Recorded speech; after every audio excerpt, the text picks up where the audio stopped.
Tuhan, hari ini kita berjumpa kembali di dalam program Sabda Bapa Surgawi. Hari ini kita akan merenungkan kebenaran firman Tuhan dari kitab Amsal, pasalnya yang ke-15, ayat 13 dan 18. Demikian firman Tuhan, ayat 13, hati yang gembira membuat muka berseri-seri, tetapi kepedihan hati mematahkan semangat. Ayat 18, si pemarah membangkitkan pertengkaran, tetapi orang yang sabar memadamkan perbantahan. Saudara kasih Tuhan, tujuan kitab Amsal ini pada dasarnya memberikan pengertian kepada manusia agar senantiasa manusia menjadi orang yang bijak di dalam menghadapi segala persoalan hidupnya, baik melalui perkataan maupun perbuatannya. Kalau kita melihat pasal 15 ayat 13 sampai 18 ini, kita akan menemukan ada kata-kata gembira, ada kata kepedihan, ada kata kesusahan, ada kata kecemasan, kebencian, bahkan juga marah dan sabar. Jelas ini merupakan sikap hidup manusia ketika diperhadapkan dengan suatu persoalan, ketika diperhadapkan dengan masalah, dan bagaimana kita akan meresponi dari setiap persoalan yang kita hadapi itu. Ini bahkan juga ketika ada berita duka, ya tadi dikatakan ada sedih, ada menangis, sedih, gelisah, khawatir, bahkan juga cemas. Sebaliknya ketika ada sesuatu yang mendatangkan sukacita, pasti kita ada perasaan gembira, mungkin juga tertawa, bahkan juga ada sukacita di situ. Saudara kasih Tuhan, jelas sekali bahwa ini erat kaitannya dengan masalah hati. Ya, hati rupanya memegang peranan penting dalam kehidupan manusia. Mengapa? Karena hati ini merupakan pusat komando yang mengendalikan emosi, mengendalikan perasaan, mengendalikan pikiran, bahkan juga mengendalikan kehendak manusia. Buktinya apa? Ketika ada berita duka, responnya mungkin kita sedih. Kalau ada sukacita, kita gembira. Kalau kita marah, ada reaksi di situ. Ini bukti hati merupakan pusat komando dalam kehidupan emosi, dalam mengendalikan emosi manusia. Saudara kasih Tuhan, di sisi lain dari dalam hati bisa muncul suatu sukacita, muncul ketenangan, muncul suatu kesembuhan, bahkan juga muncul satu kekuatan. Buktinya adalah di pasal 14 ayat yang ke-30 dikatakan, hati yang tenang menyegarkan tubuh. Ya, hati yang tenang menyegarkan tubuh. Tapi sebaliknya juga, tetapi iri hati membusukkan tulang. Ini jelas sekali ya, ketika diperhadapkan dengan segala persoalan, dengan situasi yang ada, responnya ada dua. Ya, bahkan juga di pasal 17 ayat 22 dikatakan hati yang gembira adalah obat. Oleh sebab itu yang dikasih Tuhan, hati ini berarti merupakan suatu pintu. Pintu apa? Yaitu pintu masuk. Ya, pintu masuk terhadap sesuatu yang bersifat negatif maupun yang bersifat positif. Ketika itu sudah masuk dalam hati manusia, bagaimana hati itu mau merespon? Oleh sebab itu sekali Tuhan, yang kita inginkan, ya, hati ini dapat merespon.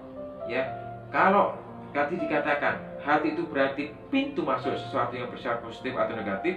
Oleh sebab itu agar tidak mendatangkan terutama hal yang bersifat negatif, berarti harus dijaga hati ini agar setiap yang masuk dalam hati ini kita dapat merespon dengan baik.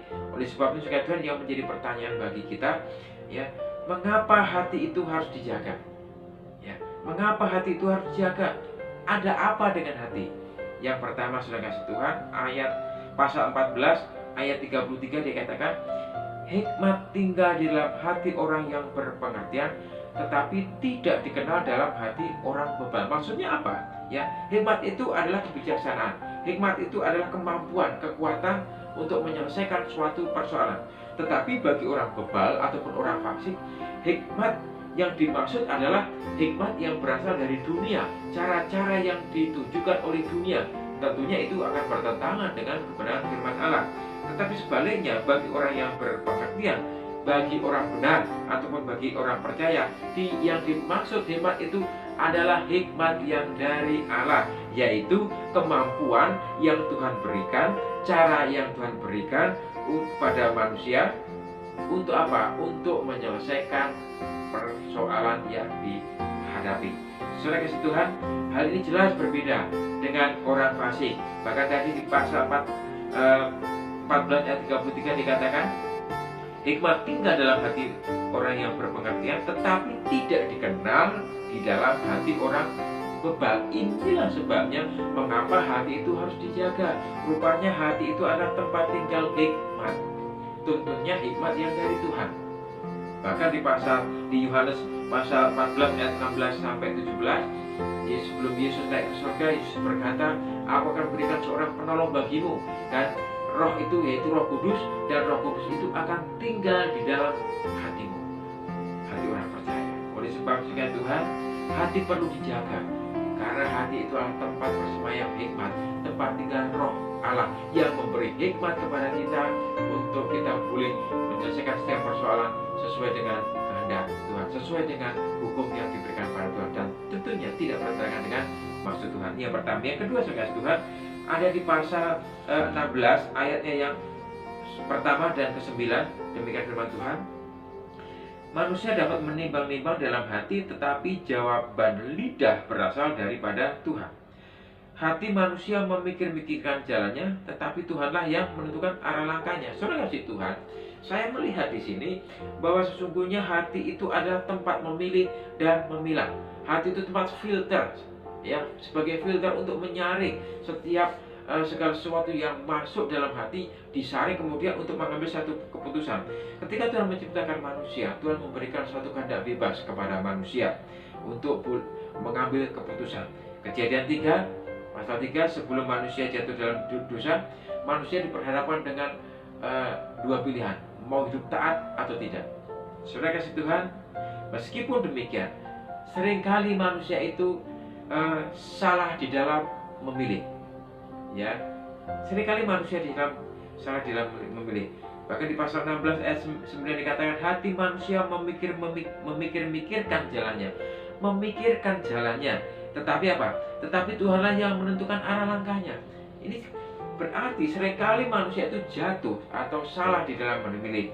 Tetapi ketika selagi manusia itu masih hidup di dalam Tuhan, ya, mau memohon pengampunan dari Tuhan, mau dipimpin oleh Tuhan, yang terjadi adalah, ya, Tuhan akan apa?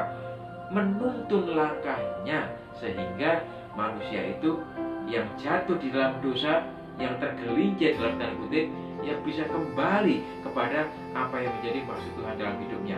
Dan hal ini hanya berlaku kepada orang-orang percaya, orang-orang yang mau berserah kepada Tuhan, orang yang mau hidup taat di hadapan Tuhan. Maksudnya apa? Ya, hati ini mau dapat memilih dan memilah yang Tuhan mau. Sesungguhnya manusia itu hidup di dalam satu ketaatan. Oleh sebab itu, jaga hatimu agar kita tetap hidup di dalam ketaatan. Yang ketiga, saudara kasih Tuhan, pasal 16 ayat yang kedua dikatakan, segala jalan orang adalah bersih menurut pandangan sendiri, tetapi Tuhanlah yang menguji hati. Maksudnya apa? Maksudnya adalah seringkali manusia itu berpikir menurut pola pikir sendiri, bahwa apa yang keputusannya itu, tindakannya itu benar menurut pola pikir manusia sendiri, dan itu tidak bahkan juga bertentangan dengan kehendak Allah. Seringkali kita berpikir seperti itu. Akhirnya apa? Kita jatuh, kita tergelincir karena mengandalkan pola pikir kita sendiri.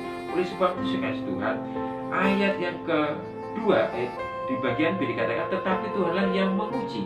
Ini berarti menunjukkan bahwa ketika diperhadapkan dengan suatu persoalan, diperhadapkan dengan masalah ketaatan, kejujuran, rupanya hati itu tempat untuk menentukan.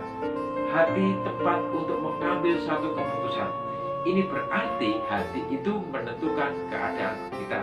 Oleh sebab itu, saudara kasih Tuhan, yang menjadi persoalan sekarang, apakah kita mau diubah atau mau berubah? Apakah kita mau mengampuni ataupun mengasihi? Bahkan sebaliknya, apakah kita mau menyimpan dendam, amarah, iri hati, dengki? Kuncinya ada di dalam hati kita. Oleh sebab itu, bawa hati kita kepada Tuhan untuk kita dibimbing, agar senantiasa kita dapat mengambil keputusan yang tepat. Kenapa? Karena hati adalah tempat menentukan keadaan kita. Saudara kasih Tuhan, ketika orang percaya dapat menjaga hati. Yang terjadi apa? Yaitu di pasal 15 ayat 16 dan 17 dikatakan, lebih baik sedikit barang dengan disertai takut akan Tuhan daripada banyak harta dengan disertai kecemasan. Lebih baik sepiring sayur dengan kasih daripada lembu tambun dengan kebencian. Maksudnya apa? Apapun yang terjadi, kita sebagai orang percaya dapat mengucap syukur dalam segala hal. Oleh sebab itu sekian kesimpulan hari ini, bagi orang percaya fungsi hati bukanlah untuk menyimpan dendam, bukan untuk menyimpan amarah, iri hati dan dengki, melainkan sebagai tempat tinggal Roh Kudus dalam kehidupan kita, sehingga kita dimampukan untuk mengendalikan hati kita, dapat mengambil keputusan yang baik, dan kita menjadi pribadi yang takut akan Tuhan. Itu bukan hati tidak di hadapan Tuhan. Kami bersyukur Tuhan buat kasih setiamu, firman-Mu yang Tuhan berikan pada kami, memberikan pengertian kepada kami agar senantiasa kami boleh menjaga hati kami dalam segala situasi apapun.